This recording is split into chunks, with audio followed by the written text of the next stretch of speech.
नमस्कार दोस्तों, हमारे वीडियो में आपका बहुत बहुत स्वागत है। आइए बात करते हैं साइंस के मोस्ट इंपॉर्टेंट क्वेश्चन जो आपकी यूपी पुलिस परीक्षा के लिए बहुत ही रामबाण साबित हो सकता है। देर न करते हुए वीडियो को स्टार्ट करते हैं। बात करेंगे फर्स्ट क्वेश्चन से। जल का क्वथनांक अर्थात जल का जो क्वथनांक होता है वो किस पर निर्भर करता है?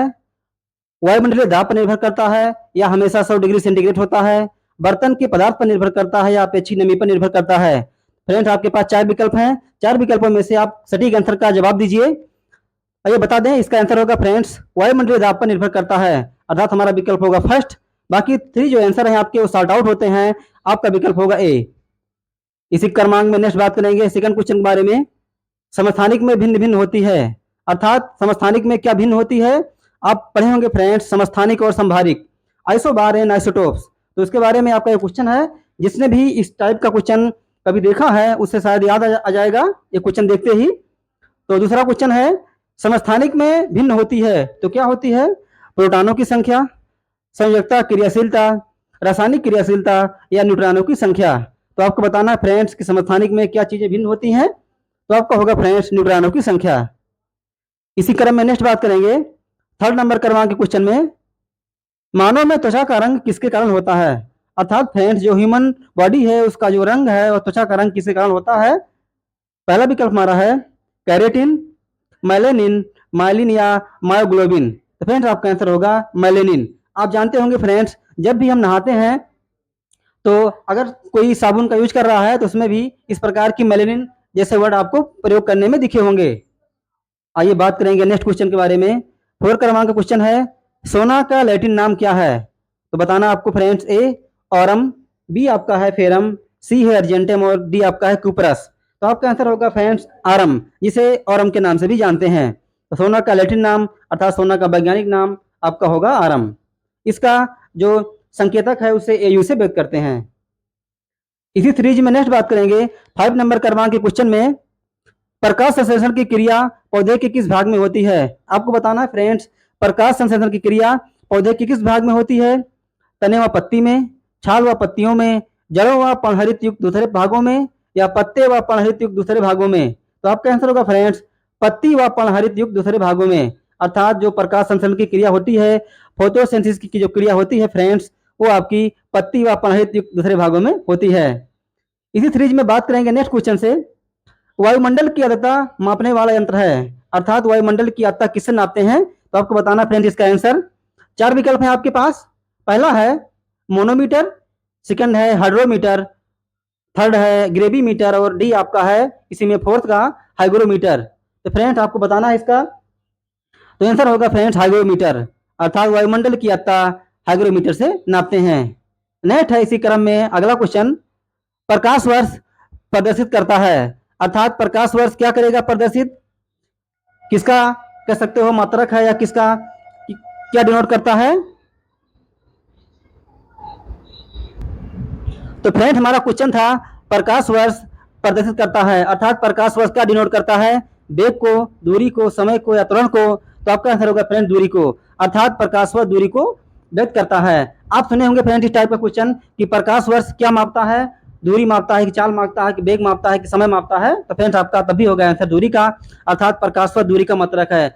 इस प्रकार की जो भी आपकी डिफिनेशन है आप बता सकते हैं फ्रेंड्स कि प्रकाश द्वारा 1 वर्ष में चली गई दूरी, प्रकाश द्वारा 1 वर्ष में चली गई दूरी को प्रकाश वर्ष के नाम से जानते हैं।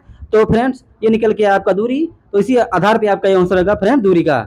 नेक्स्ट है 8 नंबर क्रमांक का क्वेश्चन, बहुत ही इंपॉर्टेंट आपकी परीक्षा की दृष्टि से।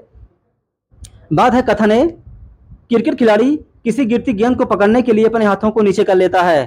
फ्रेंड्स ये उस टाइप का क्वेश्चन है, एक में दिया रहेगा आपका कथन, दूसरे में दिया रहेगा उसका कारण, और कथन और कारण देने के बाद आपके पास 4 विकल्प दिए रहेंगे। 4 विकल्प में से आपको सबसे उचित आंसर का चयन करना है। तो कथन आपका दिया गया है कि क्रिकेट खिलाड़ी किसी गिरती गेंद को पकड़ने के लिए अपने हाथों को नीचे कर लेता है। तो आपका कारण होगा ऐसा करने से गेंद के संवेग परिवर्तन की दर कम हो जाती है। अगर क्रिकेट खिलाड़ी गिरती गेंद को पकड़ने के लिए अपने हाथ को नीचे करता है तो इसका क्या कारण संवेग परिवर्तन की दर कम करता है?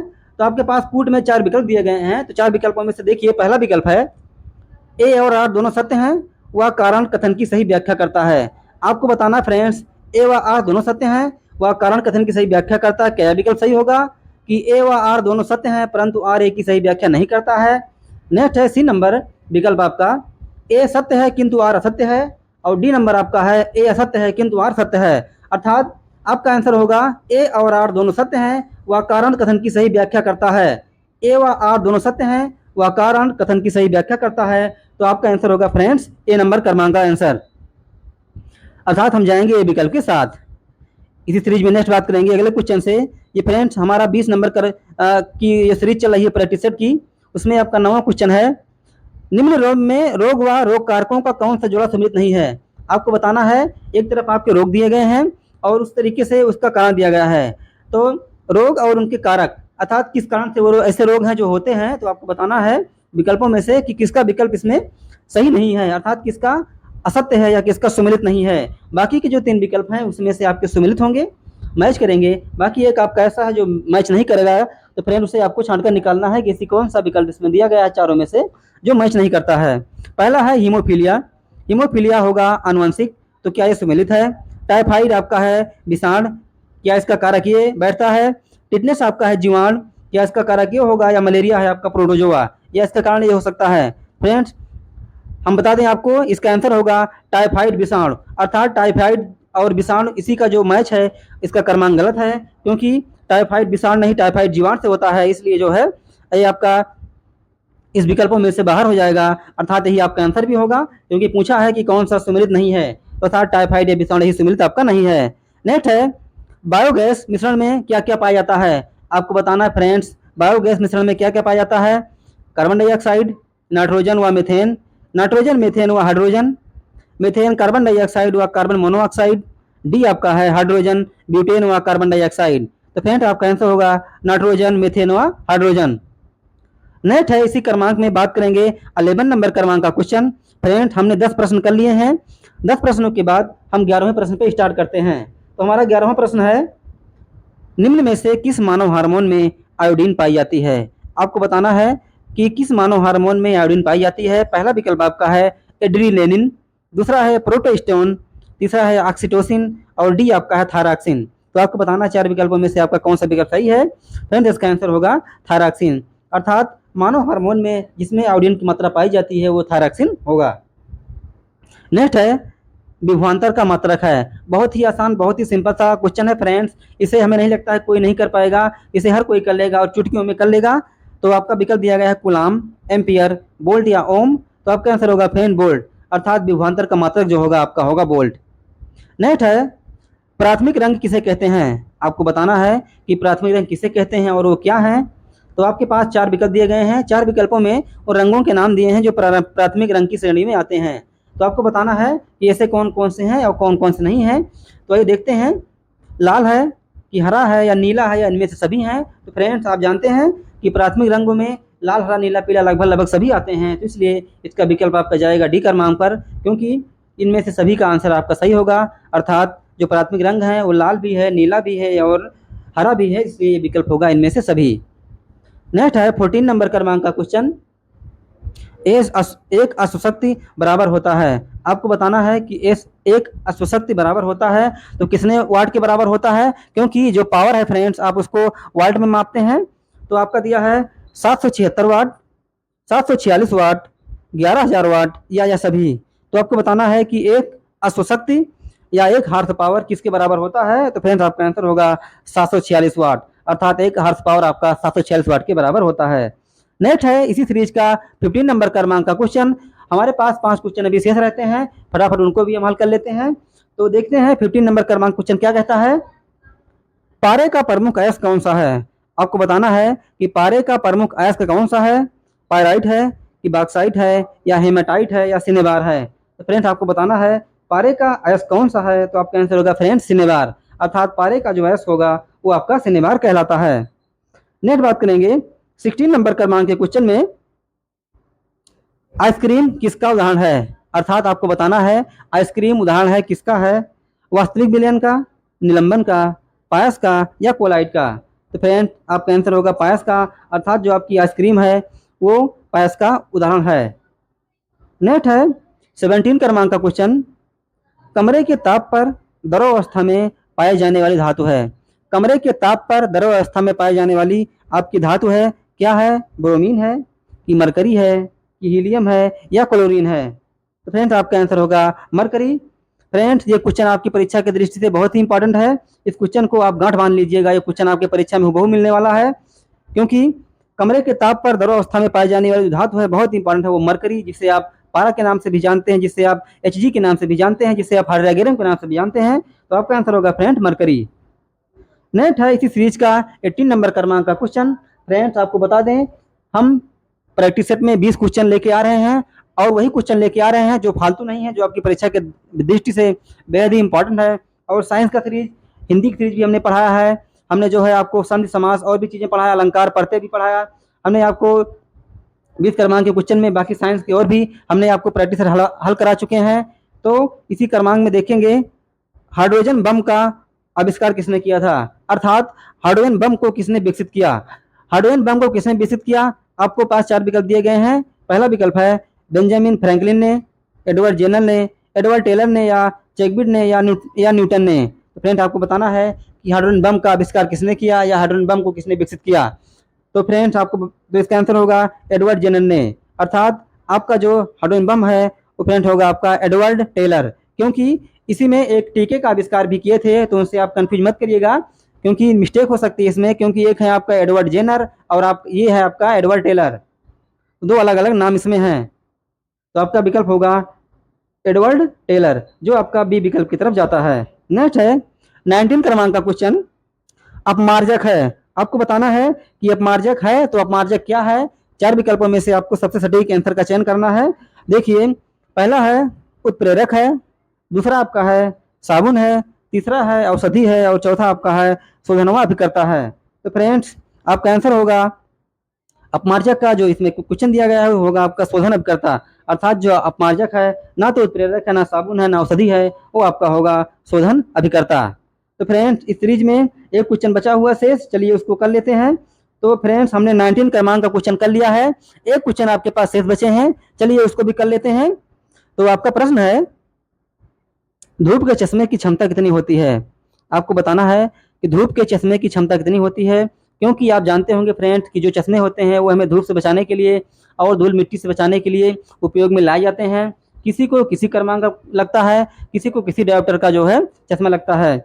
आप जानते हैं कहीं भी आप जाइए डॉक्टर वगैरह के यहाँ, तो आपको अगर किसी भी प्रकार के चश्मे आपको बनाना है, किसी प्रकार की आपकी दिक्कत है आई से, तो पहले आपकी क्या करेगा, आंखों को चेक करेगा और उसमें किस टाइप का, किस डायरेक्टर का जो है ग्लास लगेगा वो आपको डॉक्टर बताएगा। जांच के उपरांत ही इस प्रकार के चश्मे लगाए जाते हैं।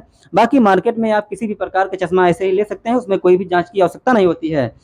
तो दिया है आपका धूप के चश्मे की क्षमता होती है, अर्थात ऐसे चश्मे जो धूप से आपको बचा सकते हैं उनकी क्षमता कितनी होती है। विकल्प हमारा पहला है 1 डायोप्टर, 0 डायोप्टर, 92 डायोप्टर या 4 डायोप्टर। तो फ्रेंड्स धूप के चश्मे की क्षमता कितनी होती है, 1 डायोप्टर, 0 डायोप्टर, 92 डायोप्टर या 4 डायोप्टर। तो फ्रेंड्स आपका आंसर होगा 0 डायोप्टर, अर्थात धूप के चश्मे की क्षमता होती है, अर्थात ऐसे चश्मे जो आपको धूप से बचाते हैं उनकी क्षमता जो है वो 0 डायोप्टर की होती है। तो फ्रेंड्स ये हुए हमारे 20 क्वेश्चन जो आपकी परीक्षा के दृष्टि से बेहद इंपॉर्टेंट थे। ये आपका प्रैक्टिस सेट था फ्रेंड्स। इस प्रकार के प्रैक्टिस सेट हम ला चुके हैं और ऐसे भी लाते रहेंगे, क्योंकि जब तक आपका पेपर नहीं हो जाता तब तक हम आपके साथ इस तरीके से प्रयासरत हैं। हम भी चाहते हैं कि आप परीक्षा में क्वालिफाई करें, भविष्य के एक ऐसे जो है सीओपी बने जिससे देश को, जिससे समाज को, जिससे प्रदेश को बहुत ही आवश्यकता है, क्योंकि ये आपका ऐसा पद है जो सम्मानजनक है। और कहीं भी आप जाते हैं तो ये होता है कि हाँ, एक आम आदमी में और एक राजस्व में और एक जो है आपके पुलिस वाले में क्या डिफरेंशिएट है, क्या किस तरीके से उसमें उनके अधिकार डिवाइड किए जाते हैं, क्योंकि कहा जाता है फ्रेंड कि उन लोगों के अधिकार बहुत ज़्यादा होते हैं। तो इसलिए परीक्षा की अग्रिम आपको बधाई। और वीडियो हमारा कैसा लगा फ्रेंड्स इसे आप बताइए, और ये वीडियो अपने फैमिली एवं फ्रेंड में भेजिए ताकि उन्हें भी इस वीडियो के बारे में जानकारी मिल सके। फ्रेंड्स हमने आपसे रिक्वेस्ट किया था कि अगर हमारी वीडियो में किसी प्रकार की कोई त्रुटि पाई जाती है तो कृपया हमें अवगत कराएं, जिससे हम आगे की वो प्रकार की त्रुटि ना करें और इस तरीके से जो कमी होगी दूर होती जाएगी। क्योंकि फ्रेंड्स कोई भी इंसान है उससे गलती जरूर होगी, क्योंकि इंसान कोई रोबोट नहीं है, और जो भी कोई इंसान भी कार्य करेगा तो गलतियों से सीखता है, अर्थात उसे गलती स्वाभाविक रूप से करना पड़ता है, क्योंकि मनुष्य गलतियों का ही पुतला है, गलतियों से उसका निर्माण हुआ है। तो इसलिए हम चाहते हैं कि जो भी गलती मुझसे द्वारा होती है आप उसे बताएं, उस समस्या से मुझे अवगत कराएं और किसी प्रकार की प्रिंटिंग में या वीडियो में क्वालिटी आपको अच्छी नहीं लग रही हो, किसी भी प्रकार की कोई समस्या हो इस वीडियो से रिलेटेड फ्रेंड, तो उसे जरूर बताइए। हम उसको अगले वीडियो में प्रयास करेंगे कि इस प्रकार से कोई कमी ना रह जाए, जिससे किसी भ्रांति में आप ना पड़े और वीडियो को आप लगातार देखते रहें। तो फ्रेंड्स, वीडियो को एंड करते हैं। हमारा वीडियो कैसा लगा? अगर हमारा वीडियो आपकी परीक्षा के दृष्टि से जरा भी इंपॉर्टेंट लगा हो, कृपया इसे अपने फ्रेंड एवं फैमिली में भेजना ना भूलें। और इसी प्रकार की आगे की अपडेट पाने के लिए चाहें आप हमारे चैनल को सब्सक्राइब कर सकते हैं, जिससे बेल आइकन दबा दीजिए, ताकि हमारी जो वीडियो की नोटिफिकेशन होगी सबसे पहले आपके पास पहुंचेगी, जिससे हमारी कोई भी वीडियो आप मिस नहीं कर पाएंगे। अगर वीडियो नहीं मिस होगा तो फ्रेंड आपका जो इंपॉर्टेंट क्वेश्चन होगा परीक्षा के लिए वो भी मिस नहीं होगा। तो एक बार फिर से परीक्षा की आपको अग्रिम बधाई, ढेर सारी शुभकामनाएं, क्योंकि सेकंड पेपर अभी चल रहा है। बाकी के एक पेपर अभी आपका स्टार्ट हुआ है फ्रेंड्स, तो एक पेपर होने के बाद आपका सेकंड पेपर स्टार्ट हुआ है। तो सेकंड पेपर के बाद बाकी पेपर आएगा। आप फ्रेंड जानते होंगे कि किस तरीके से किसका किस शिफ्ट में लगा हुआ है, आप एडमिट कार्ड निकाल ही लिए होंगे। तो यही बता रहे हैं आपको कि बहुत ही सावधानी पूर्वक बुकलेट वगैरह भरिएगा, जिससे कोई भी असुविधा का सामना करना पड़े, क्योंकि कई बच्चे जो है जल्दबाजी में गलत जो है डाटा फिल कर देते हैं, गलत क्रेडेंशियल फिल कर देते हैं। बाद में उन्हें ना तो इरेज की आवश्यकता होती है, ना इस प्रकार की कोई समस्या से आप बचे रहें। बाकी अफवाहों पर ध्यान न दें। बाकी वीडियो को लाइक करें, सब्सक्राइब पर जितना हो सके शेयर करें। तो वीडियो में आपने देखा, अच्छा लगा, हमें भी अच्छा लगा, क्योंकि आप हमारे वीडियो इस तरीके से देखते हैं। तो वीडियो में बने रहने के लिए आपका बहुत बहुत धन्यवाद। आपका दिन शुभ हो। Have a great day.